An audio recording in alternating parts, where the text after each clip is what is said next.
Take 4. What's going on, Wolfman fans? I hope you're having a lovely day.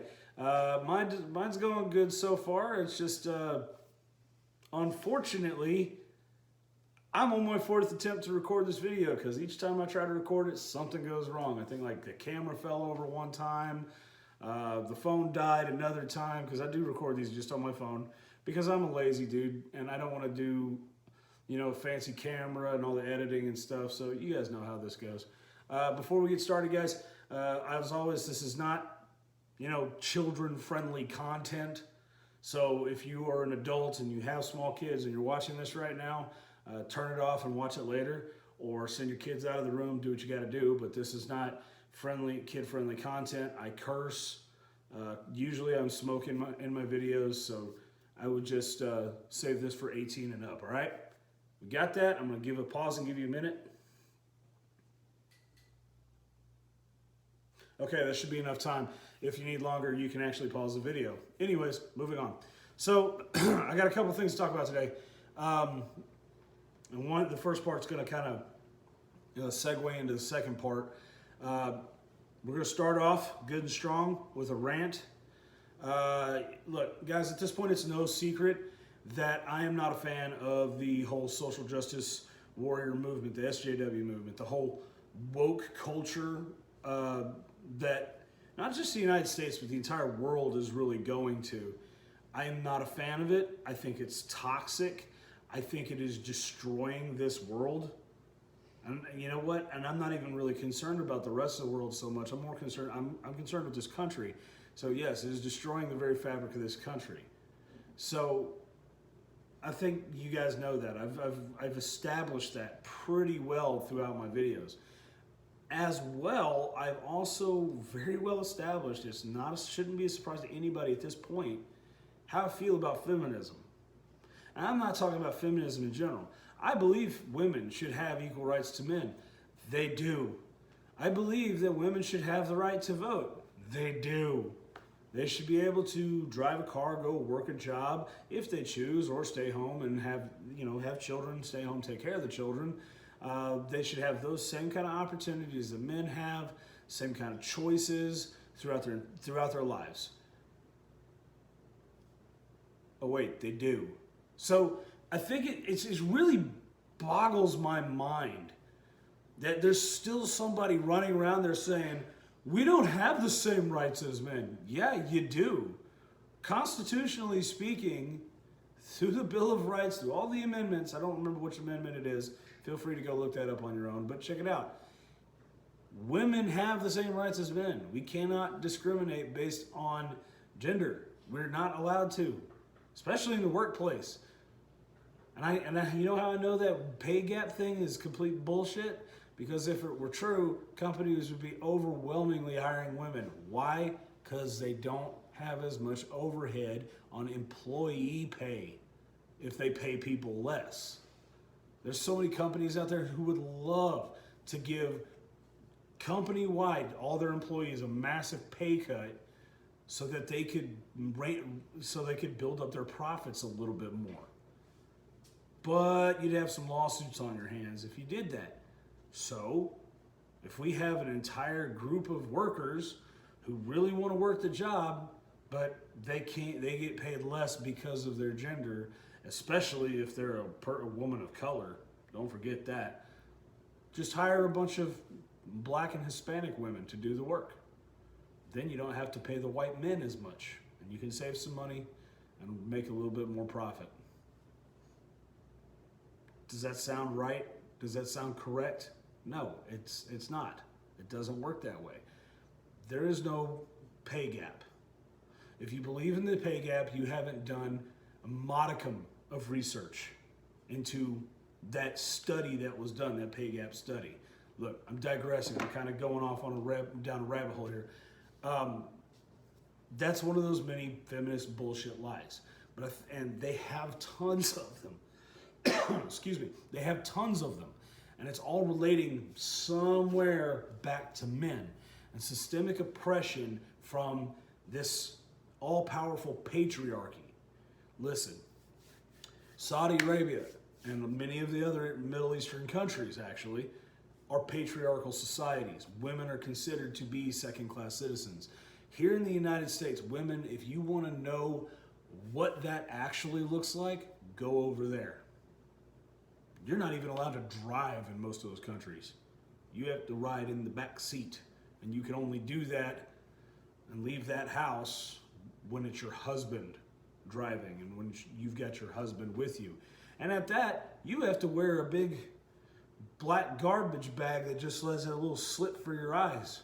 So goodbye to your, crazy colored hair and all your piercings and tattoos and all that stuff.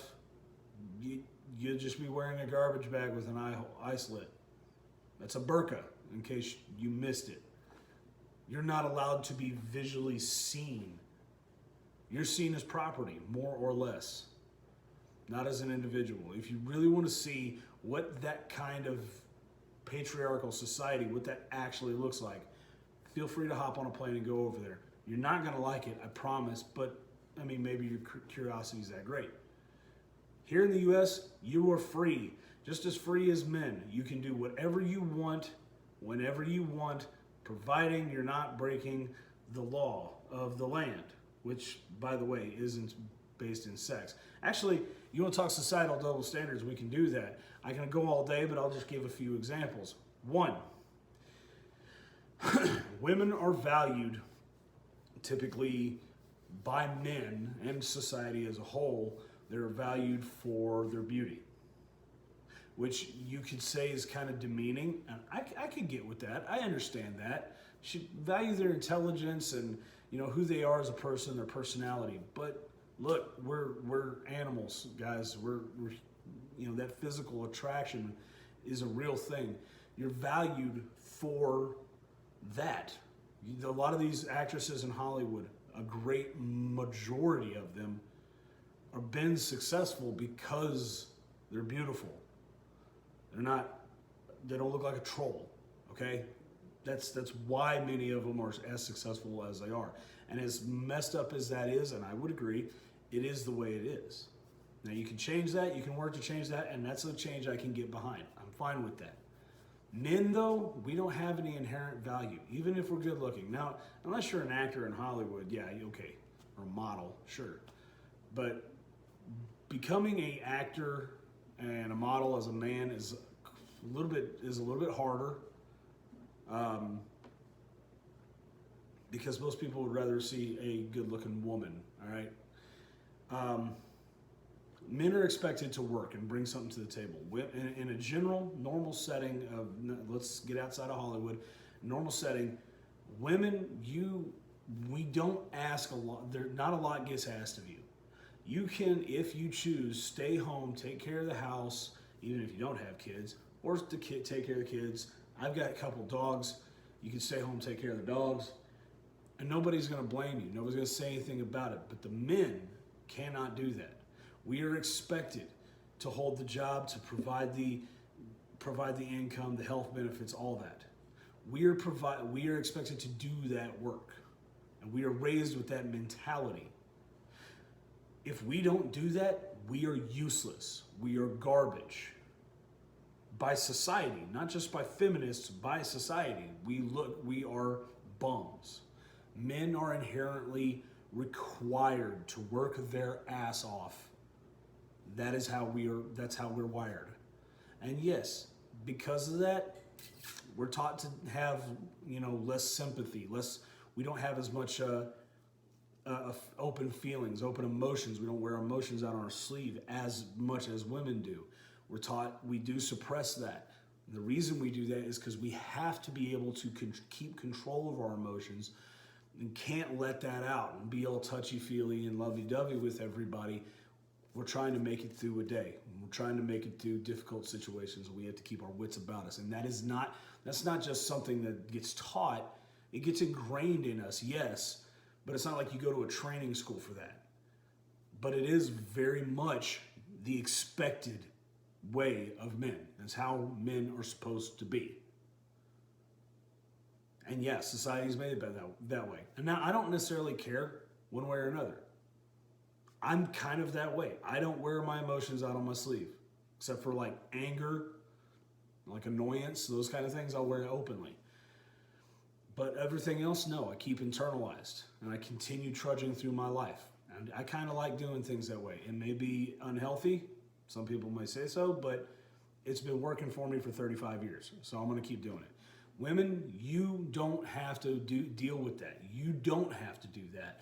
People listen to you. People take your problems seriously. Man spits out his problems, it's generally considered as funny. It's really sad, but it's true. It's only been in the last decade or so that, we've even started really looking at the things like men's depression and men's anxiety issues. We've ignored that. Women, you've been taken seriously for a very long time, and they continue to take you seriously. There's places in this world that don't even accept that men can be raped because of what that country or state or wherever, what their definition of rape is. And by their definition, a man cannot be raped. Flip any of that around and see how you'd feel as a woman if that was all that was attributed to you. All of a sudden, if the tables were turned, how would you feel? Would you feel fine and okay and comfortable with it, or would you be super overwhelmed and cry? You'd probably break down and want to cry, and I wouldn't blame you. We've been doing this our whole life. It sucks, but this is the way it is. Parental rights, when there's a divorce, men get the shaft. We get screwed over with our kids.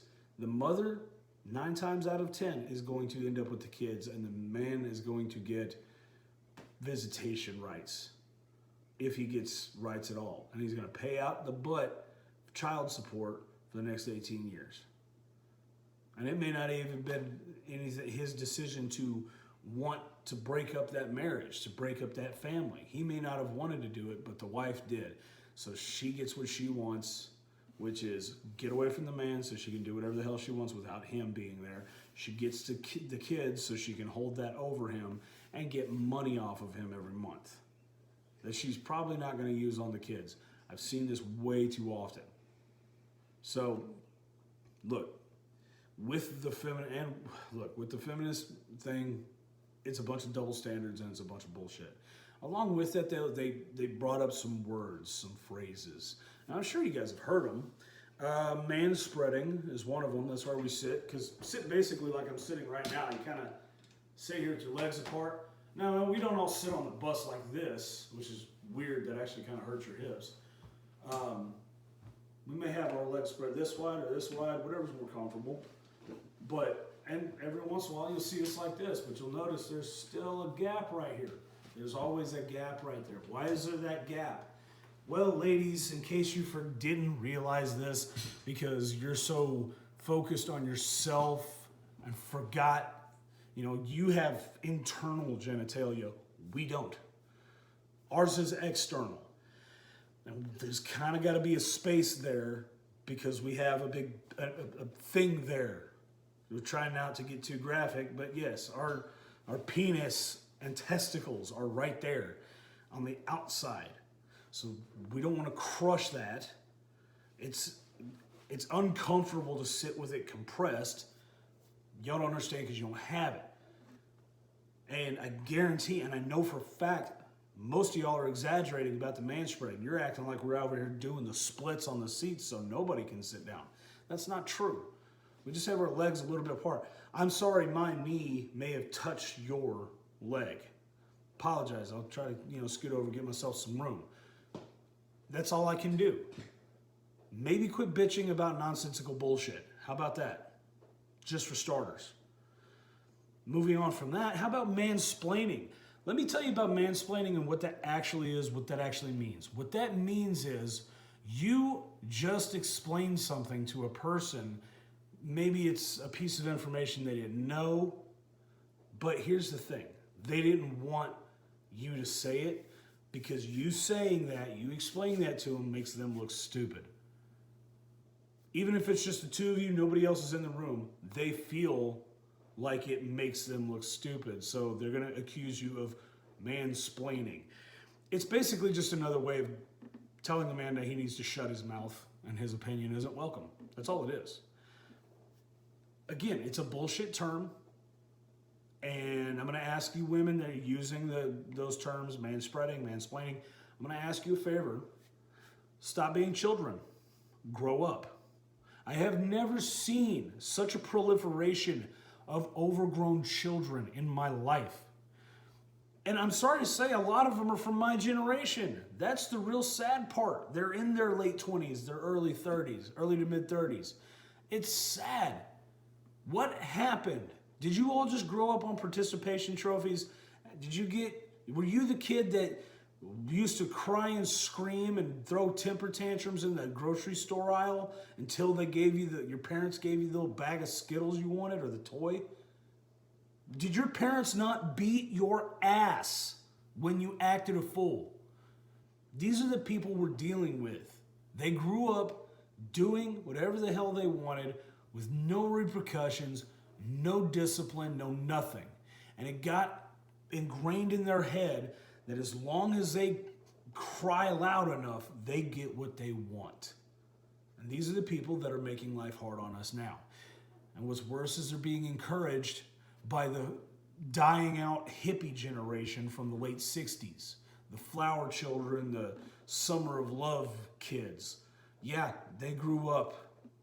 They got older. They started teaching at college. Now they're able to put their wacky goofball ideas of socialism and communism and everything, communal living and everybody share and love and blah, blah, blah, into the heads of younger, more impressionable generations, such as mine. They did it very insidiously too. Like, we didn't even know it was happening. Like when I was coming out of high school and everybody's going into college, we didn't notice that this was happening.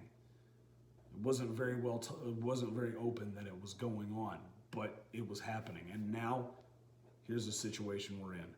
Look, and I say all that to segue into this next part.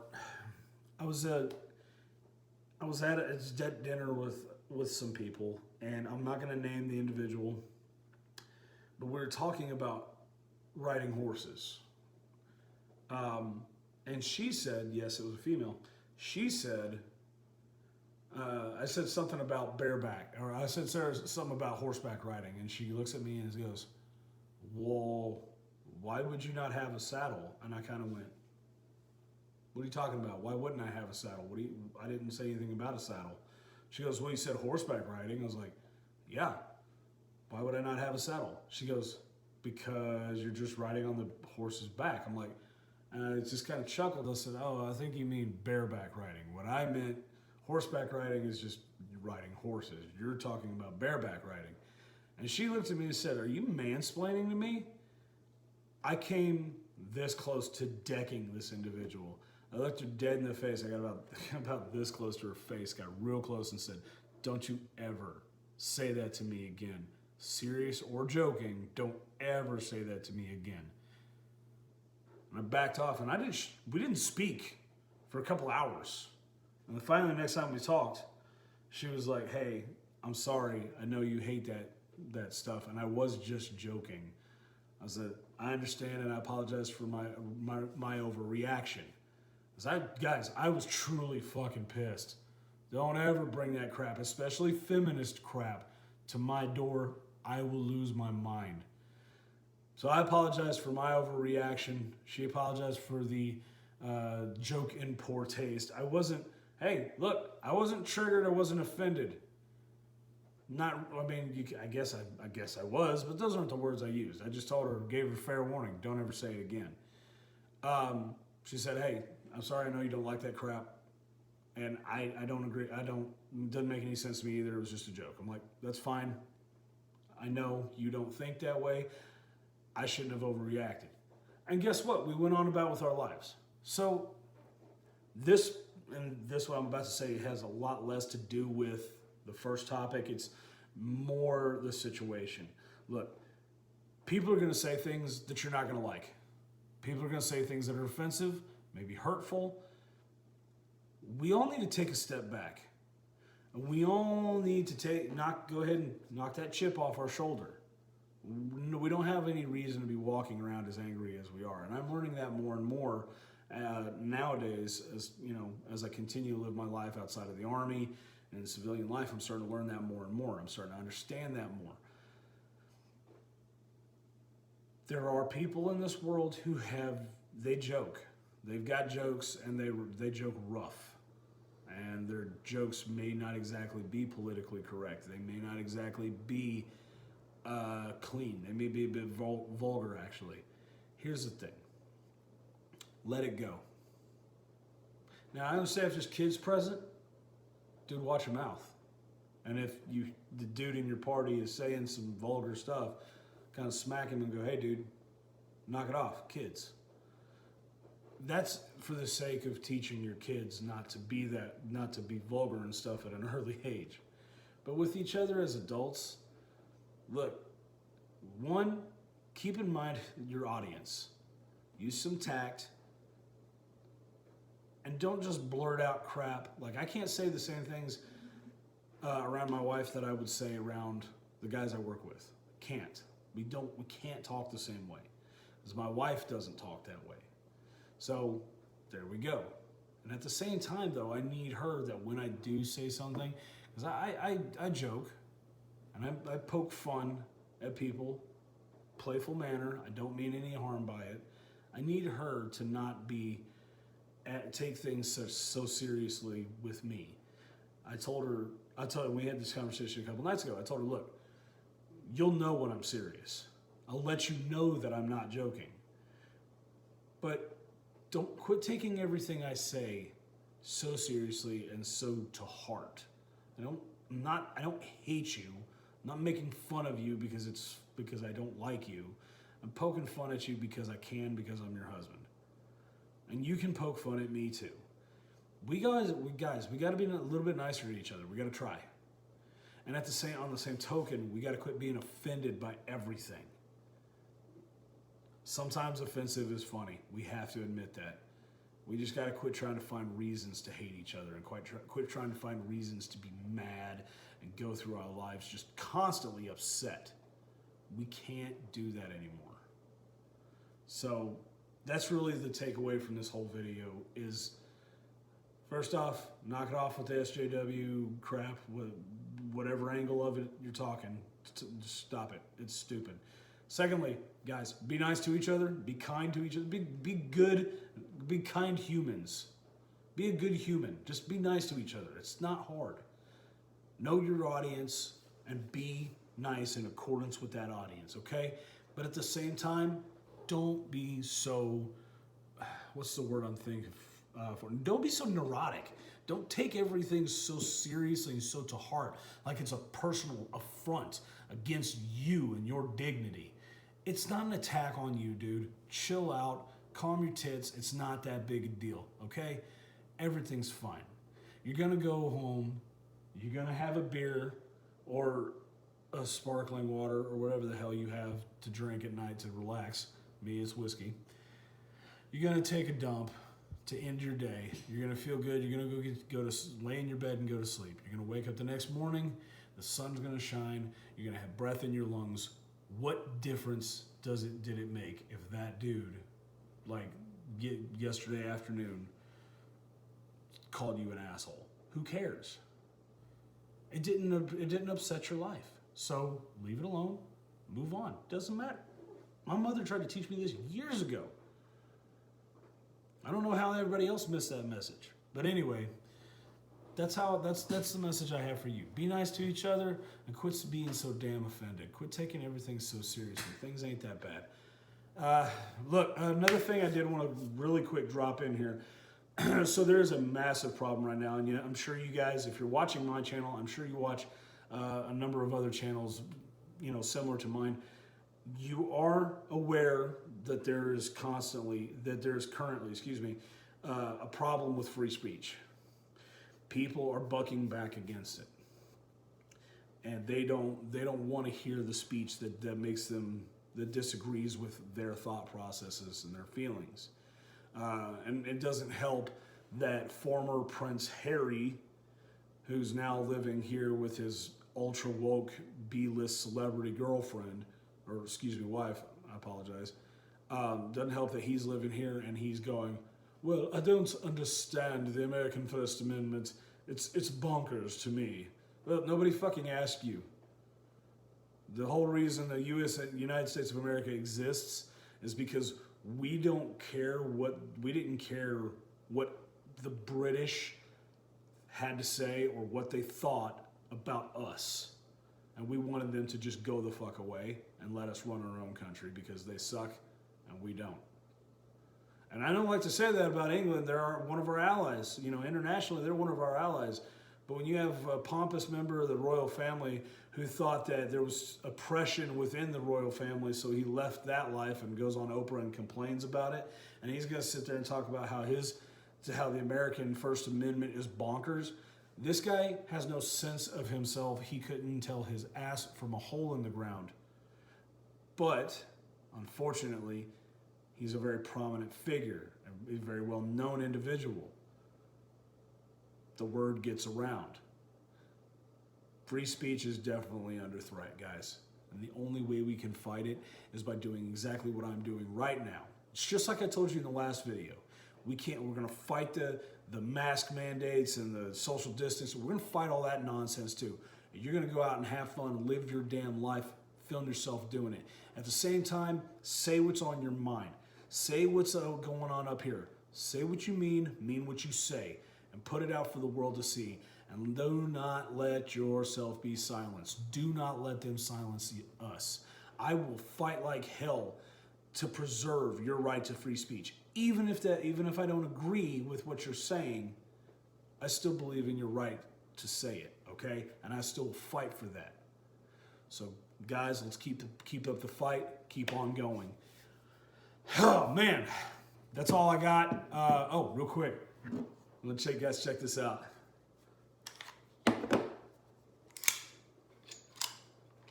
I got my new piece, the CZ75 compact. Man, 9mm. I absolutely love this guy. Such a cool gun. Usually carry a Auto Ordnance 1911, and don't get me wrong, I'm in love with my 1911. But I've been wanting one of these guys for the longest time. It's a freaking tack driver. It's actually pretty reasonably priced, around $600, a little over $600. It's not too bad. 9mm, unfortunately, is kind of pricey right now, but we're hoping that's going to come down before too long. It's already been too long. What am I saying? But hopefully that'll come down and we can get back to what we do best.